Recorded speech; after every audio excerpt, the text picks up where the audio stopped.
Hello, hello, here we go. It's the Kopite podcast.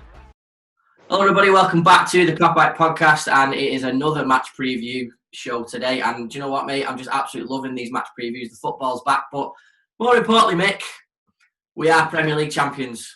Fucking get in. Mate, how are you feeling this past week? You know, it's a week ago, tomorrow that we were crowned champions for the first time in 30 years. Mate, I'm still fucking buzzing. It doesn't feel real. It doesn't feel real at all, does it? I think on the last one we kind of summed it up, but I think it's sunk in a bit more now than it had then. Like just being on social media every day and just seeing all the pictures and the squad with them yellow banners and like flying them around with Premier League champions on, and just it does still feel surreal, but yeah, it's only gonna feel better when we can finally lift the bastard and we can get that parade sorted out whenever that may be. Yeah, exactly, mate. And you've hit the nail on the head there. It's sort of like there's still more to come. You know, we've still got the Guard of Honour tomorrow. We've still got another 7 Guard of Honours after that, or 6, whatever. And then you've got the trophy lift as well. There's going to be loads of content then, and then there's going to be loads of content with the boys in the change room with the trophy. It's going to be like last year when we won number 6. This is going to go on, and I just can't wait. And then obviously when it's safe to do so that we can all congregate again, there's going to be even more content, and this is something that's just going to go down in history.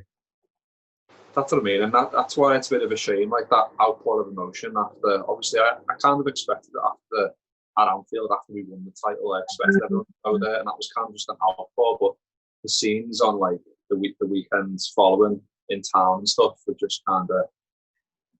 It was nice to see like that, but in that scenario, it wasn't the right thing to do. But I think I just can't wait for it to be all legal and we can all just go and have a bevy and enjoy it properly with like no ramifications coming from it.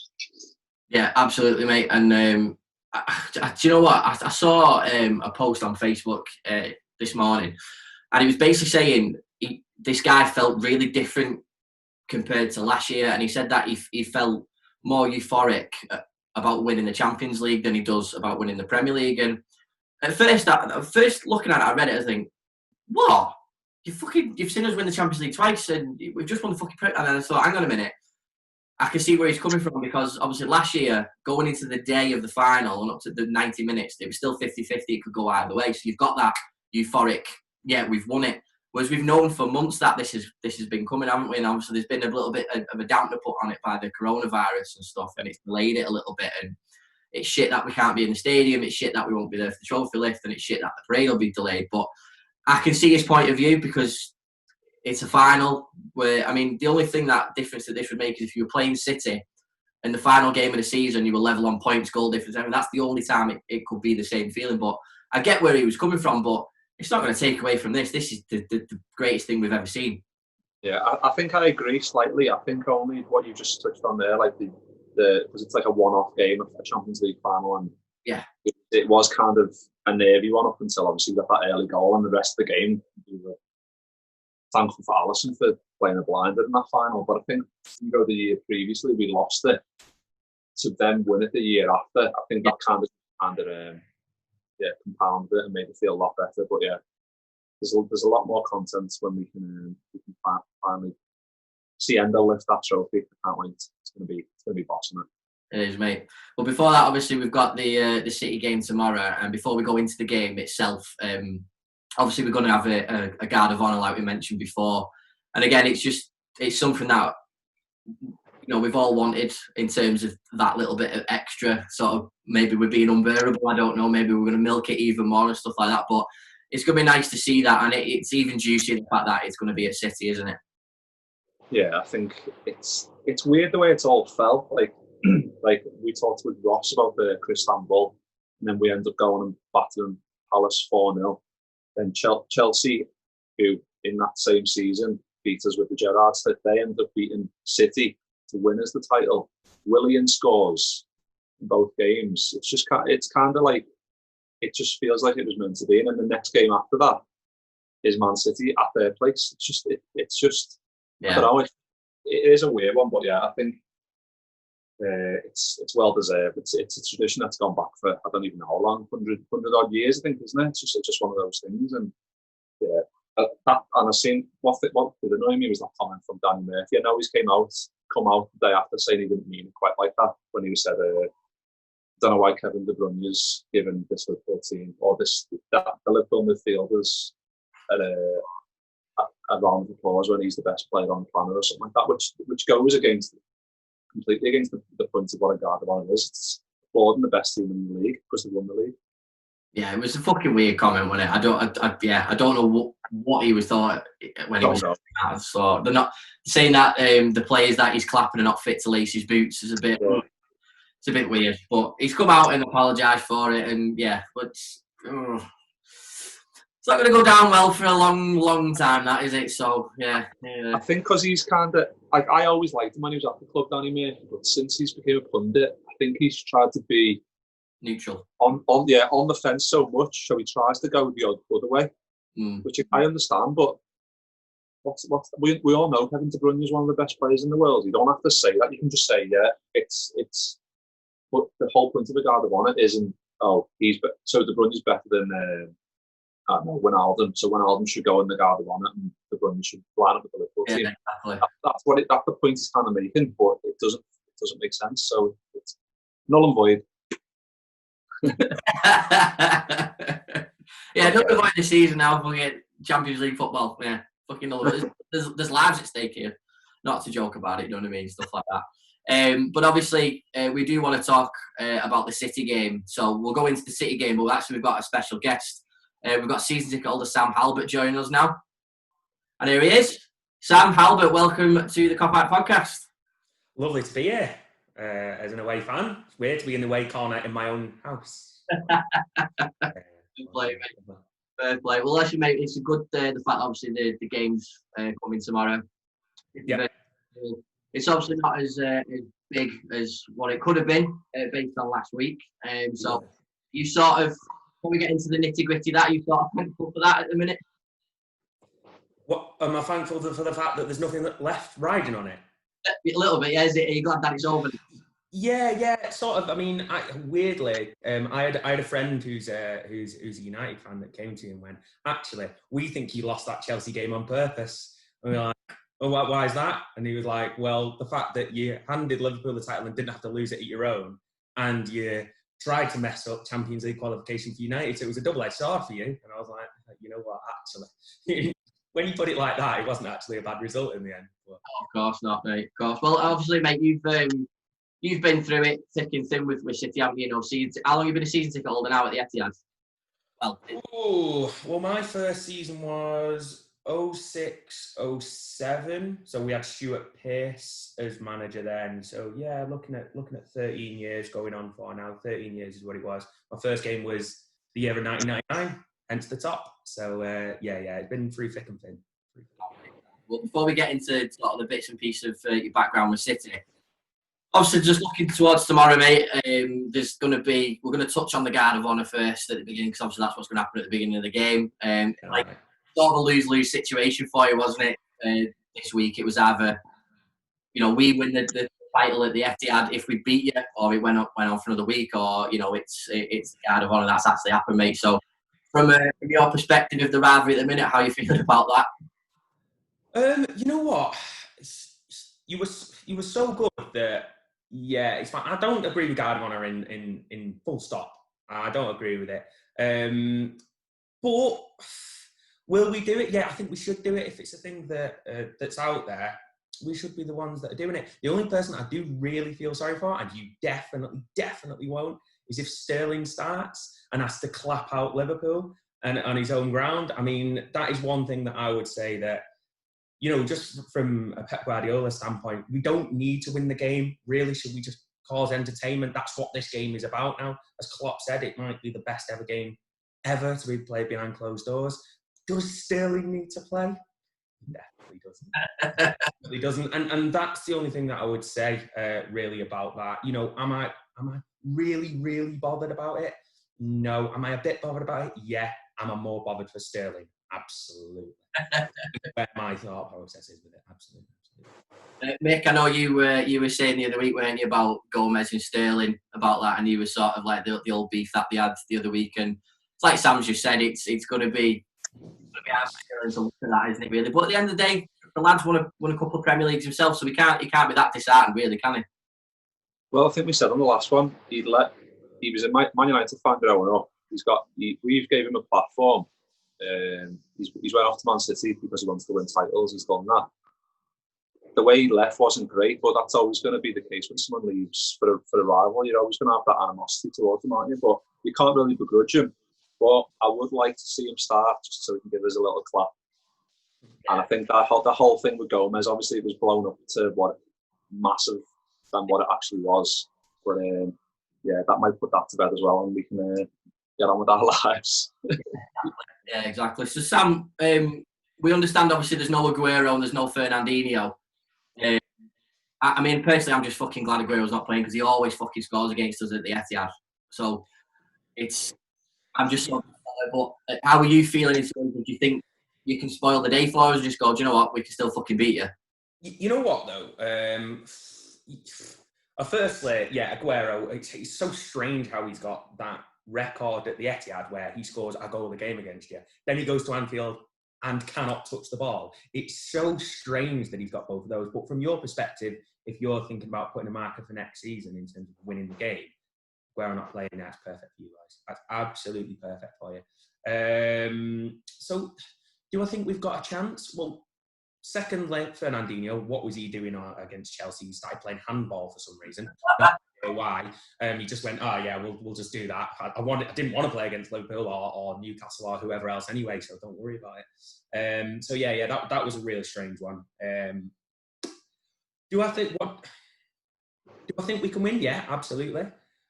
I just don't know how motivated both teams are. I really don't. I think this might be almost like an exhibition game, a little bit like that.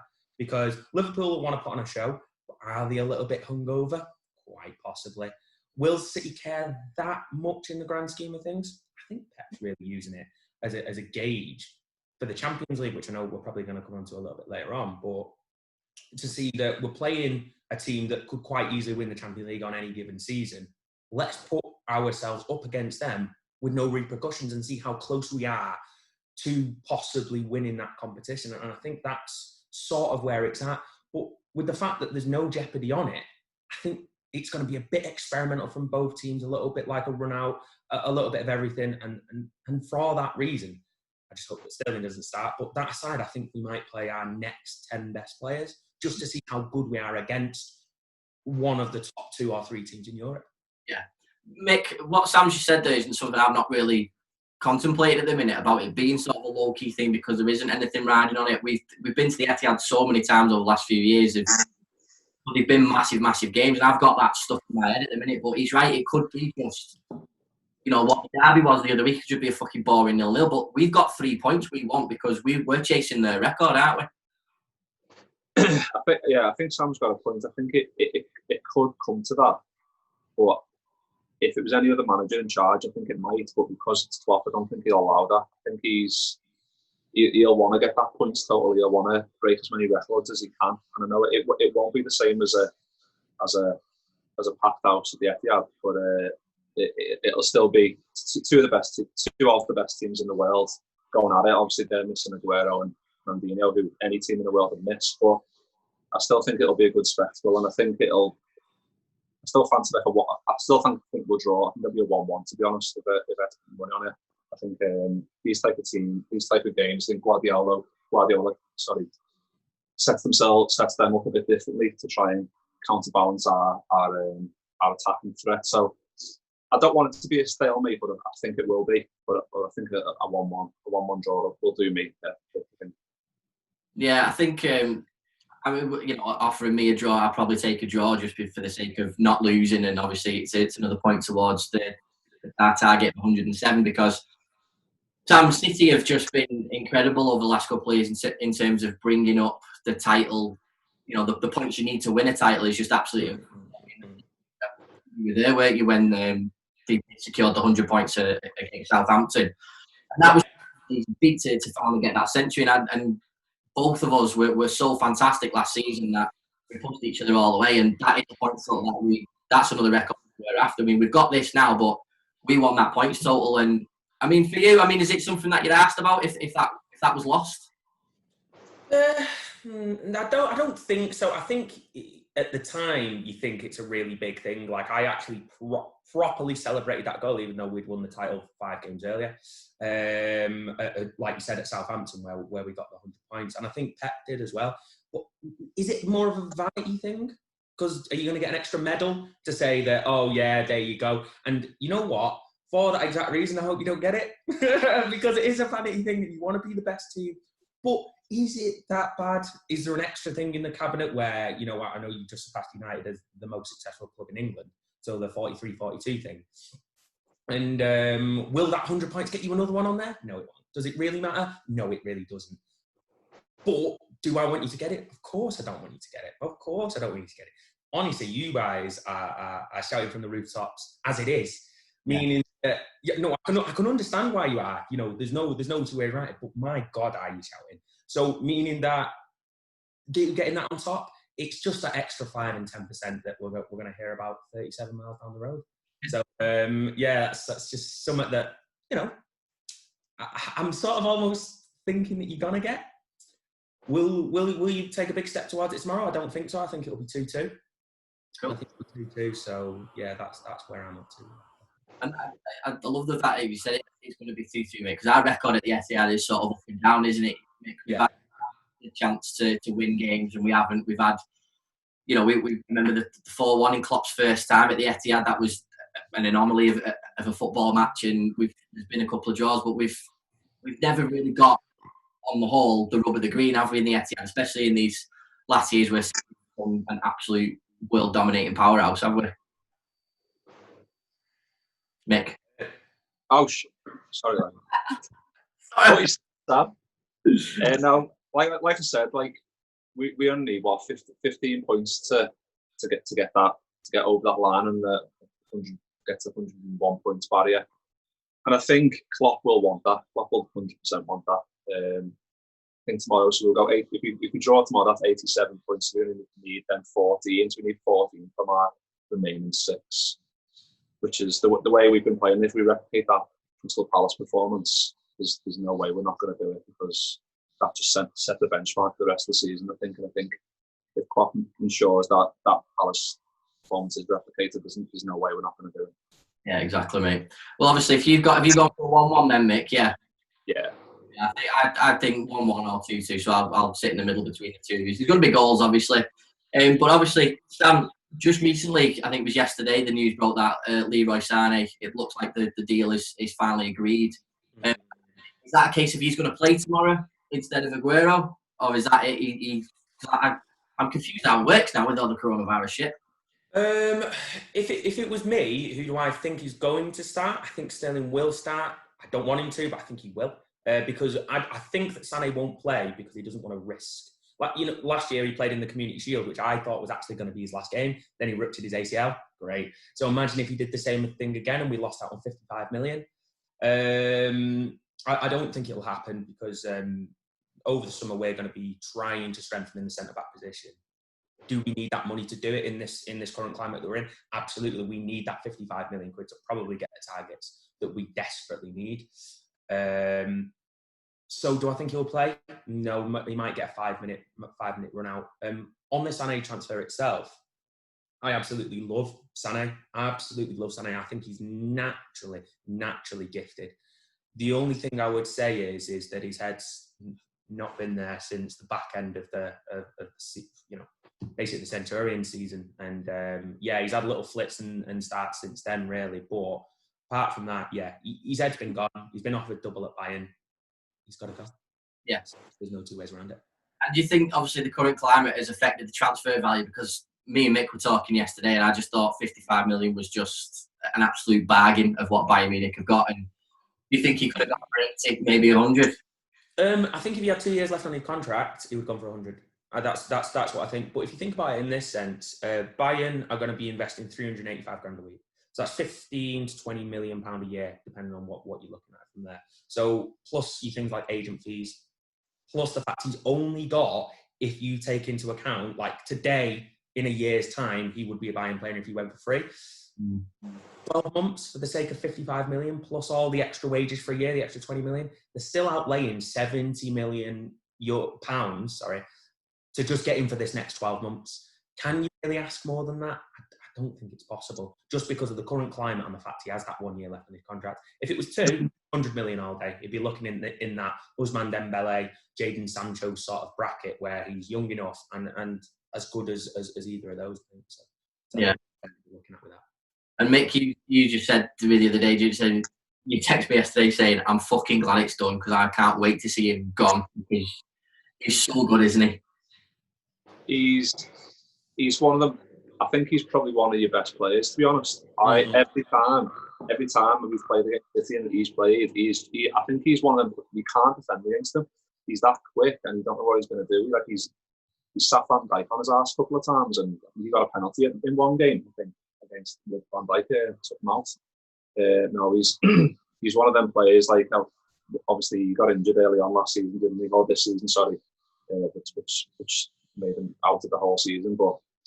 I think it is great news for Liverpool because if he wanted to stay in the Premier League and wanted to stay at City, he would be a major thorn in our side next season because he is that good. And like Sam just said there, Jadon Sancho's and Dembele's, I think on top form, I think Sane is better than both of them, if I'm honest.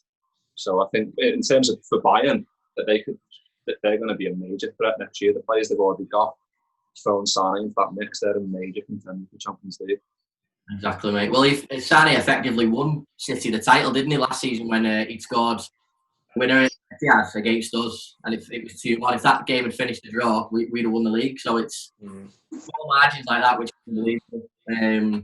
But you've just mentioned the Champions League there. Obviously, while we've got Sam, Champions League football is going to start again in August, mate. And now that Liverpool are sadly out of the tournament, you now feel that this is it, this is your chance. Yeah, I mean, to be honest with you, this is always what I thought. I don't mind playing Liverpool in a one-off game at all. Don't mind playing us in a one-off game. Over the two, we just seem to have a little bit of a hoodoo against us. But yeah, now that you're out, the other major threat, as you just alluded to then, is Bayern. They are a mass threat, even without Sane, because he wasn't going to be playing this year. They're going to be the biggest threat to us. That aside, if we didn't draw Bayern up until the final, yeah, I reckon we've got... I mean, even if we drew Bayern, I think it's a flip of a coin between us. I don't think there's anything between us, but you'd rather get Valencia or Atalanta, whoever else is left in it, you'd rather get those in the early stages and then maybe get a Barcelona or, well, we've got Real Madrid now, but a Barcelona maybe that is nowhere near as good. Take Messi out of the team and they're an average team. You'd much rather that. Do I think we can win it? Yeah. Would it be a kick in the teeth to you boys? Absolutely. Would it be a kick in the teeth to us? Yes, because I've been to Wembley, maybe 11 times. I've travelled around Europe I've been to Barca, I've been to Ukraine, Bayern, Schalke, Monaco. So I've been to all these places and then go, oh yeah, you know what? The time that you can get to a Champions League final and you can't go is... that would be a real kick. I mean, I'm sure if you asked any Tottenham fan last year, even though they did lose the final, would they swap that experience for anything? Absolutely not.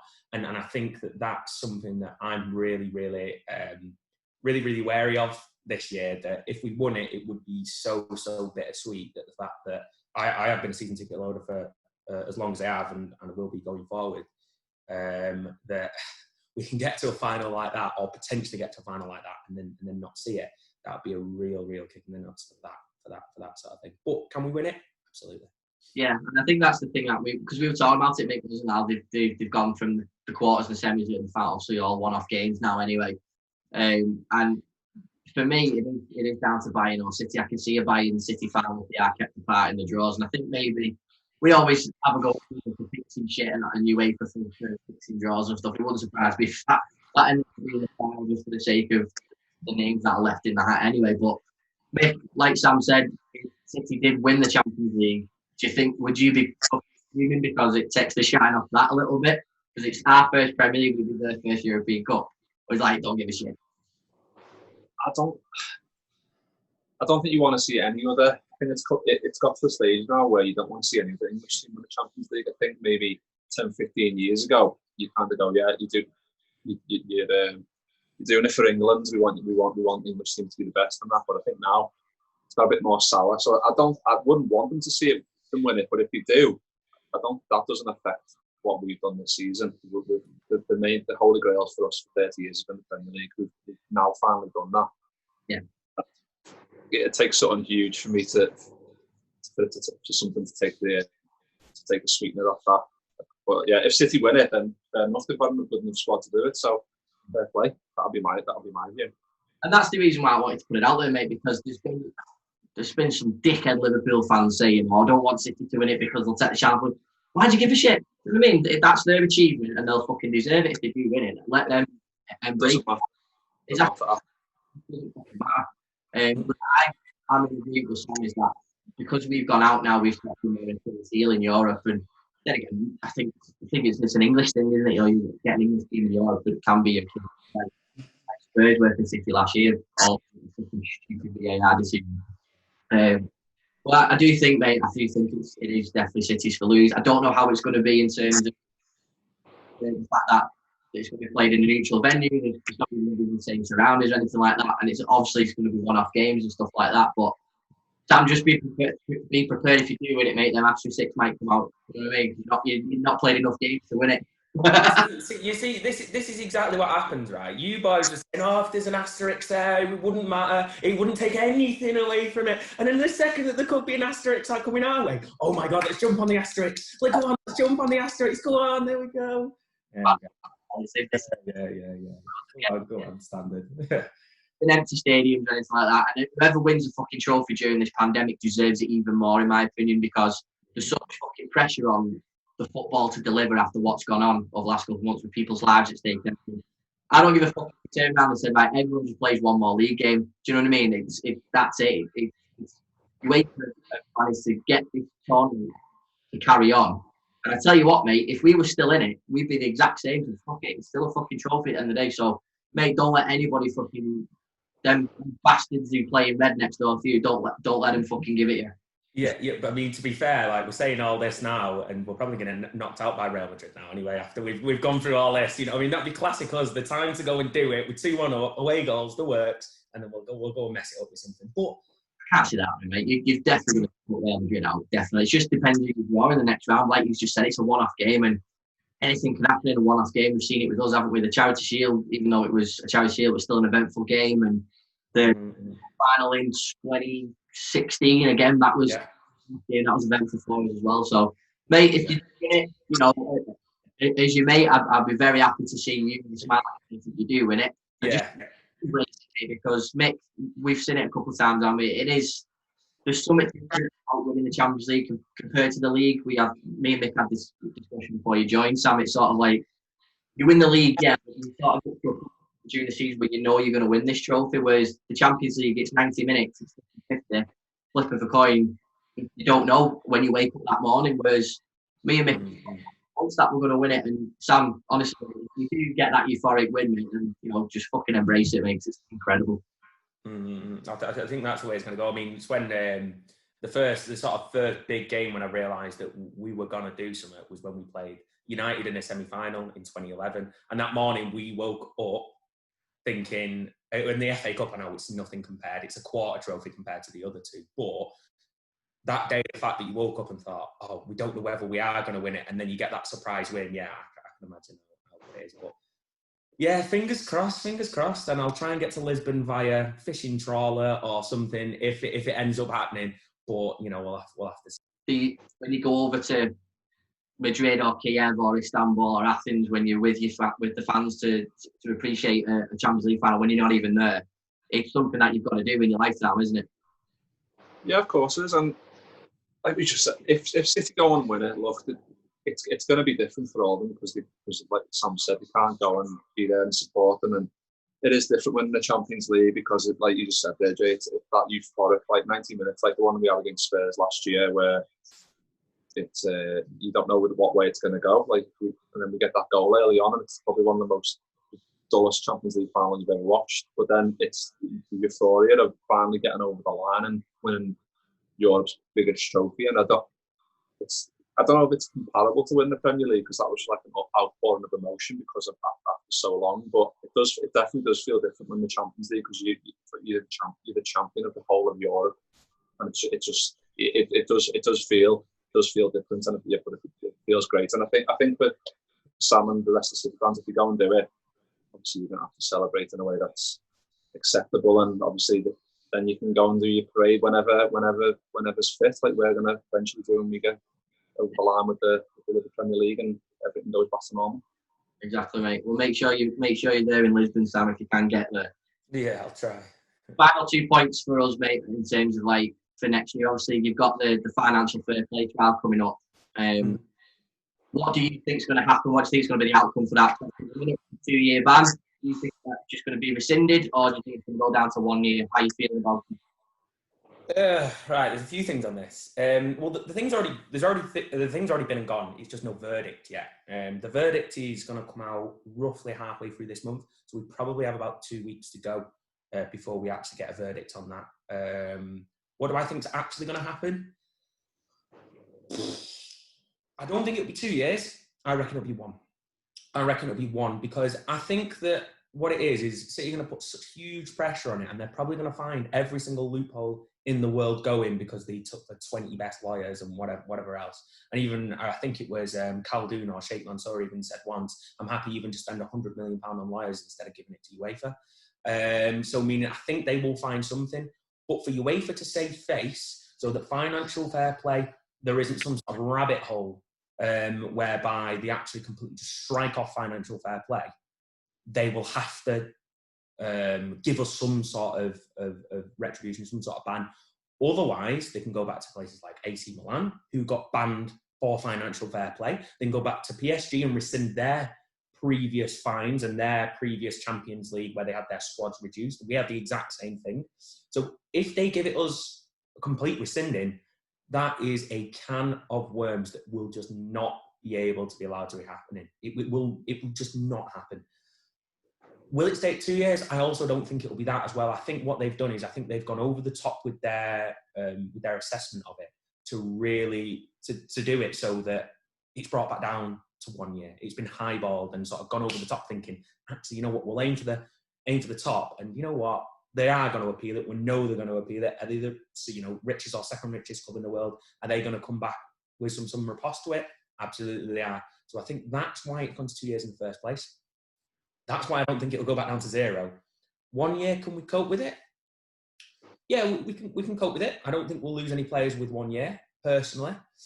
If it stays at 2 years for whatever reason, we might be in a little bit of trouble. We might be in a little bit of trouble because we might get 55 million for Sane. That's absolutely fine. But let's say if we're going for someone like Koulibaly or someone, maybe even a Thiago Silva who's just left PSG or something like that, and we go, oh yeah, we could probably win possibly win the Premiership next year. It's pretty much flip a coin between City and Liverpool these days.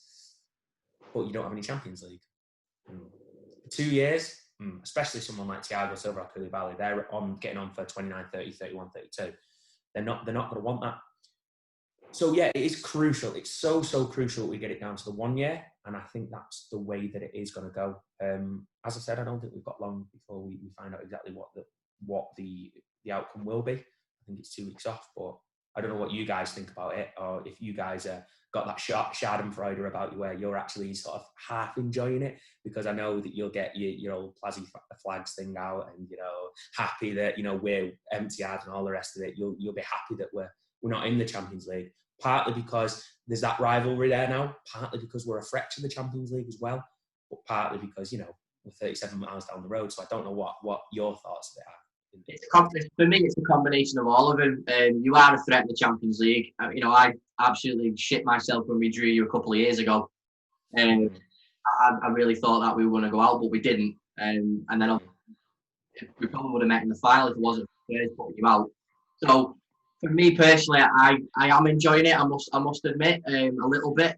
Just not from, I don't want it to affect in terms of the club and all that sort of stuff. It's the fact that it might just slow down that progression a little bit. And if you are banned for 2 years, I'm going to drive to Kevin De Bruyne's house and bring him to Anfield because he's the only fucking player that I want. And that would be a thing for me.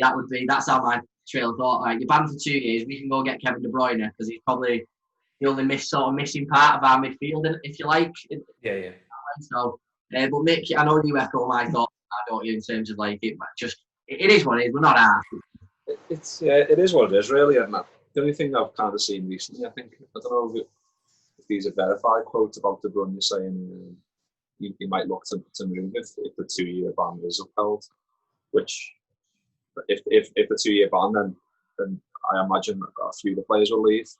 So that will be, like Sam said, it will be huge. But I do think it will probably get reduced to 1. I think they do overestimate, and then you do it in a way so then when you review it, you can go, all right, we'll reduce it to 1. So yeah, even 1 year, it shows we still do mean business, and you can't go out flat on the rules and stuff like that. So, like Sam said, I don't think 1 year will affect them, but if it does come to be 2, I do think, well, the likes of De Bruyne, he's in the peak powers of his career, really. He's playing Champions League football, so you might see the likes of those people leaving. So yeah, it will be interesting. Yeah, it will. I'm in agreement with Sam. I think it'll get reduced to a year, and then I think they'll be all right. I don't think as many people will leave. But finally, Sam, based on that, the question now is obviously it depends on what we've just been talking about then. Can City close this massive gap that they've had, that has occurred between the two sides this year? Can you close that gap next year? I think there's 2 things on that, really. I mean, it's firstly, I think the difference between, obviously, you had 17, 18, and on their day, just like it is now, Liverpool could beat City and City could beat Liverpool. In that year, you were 4-1 up against us at Anfield, and we 4-3 at home, and then you had the Champions League games later on in the year where we probably should have won the home leg again. You hammered us at Anfield. It was one of them, and I think that's the same case as this year.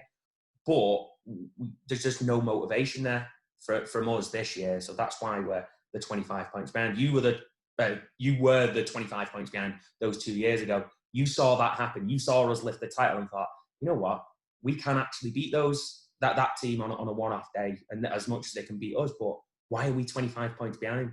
And I think that's what changed last year. And then the fact that we'd won it 2 years ago, we took that foot off the gas, and you absolutely made us pay for it. So I think next year, the motivation will switch back. Again, it'll be sort of like, we're going to give you a guard of honour. We're going to watch you lift it. We're going to see the celebrations probably sort of a third of the way through the season, maybe.